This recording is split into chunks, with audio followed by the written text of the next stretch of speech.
நண்பர்களே, இன்று நான் உங்களுக்கு சொல்கிற கதை ஒரு சாதாரண கதை இல்லை. இது தெய்வீகமும் ஆன்மீகமும் கலந்த கந்த சஷ்டி வரலாறு. இந்த கதையை கேட்கும்போது உங்கள் மனசுக்குள்ளே ஒரு வலிமை எழும். ஏனென்றால் இந்த சஷ்டி விரதம் மனிதனின் தோல்வியை வெற்றியாக மாற்றும் சக்தி கொண்டது.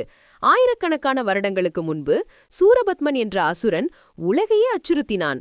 அவனுடைய படைகள் வானுலகத்தையும் பூமியையும் கைப்பற்றின. தேவர்கள் மனிதர்கள் யாருக்கும் அமைதி இல்லை. அசுரனின் சக்திக்கு முன் யாரும் நின்று கொள்ள முடியவில்லை. தேவர்களும் முனிவர்களும் எல்லோரும் ஒன்றாக சேர்ந்து பார்வதி தேவியின் அருளை நாடினர். அந்த வேளையில் பார்வதி தேவி தன் தெய்வீக சக்தியை ஒருமுகப்படுத்தி அவளுடைய கண்களிலிருந்து வெளிப்பட்ட தீப்பொறி, அந்த தீப்பொறி பிரம்மாண்டமாக வளர்ந்து ஒரு தெய்வீக சக்தி உருவானது. அந்த தெய்வீக சக்திதான் 6 முகங்களுடன் 12 கண்களுடன் வேலுடன் தோன்றிய முருகன். தேவர்கள் எல்லோரும் அந்த காட்சியை பார்த்து சரவணபவா என்று முழக்கமிட்டனர். முருகனின் பிறப்பு நாளிலிருந்து 6ஆம் நாள் சஷ்டி எனப்படும். அந்த நாளில் முருகனை வழிபடினால் அனைத்து துன்பங்களும்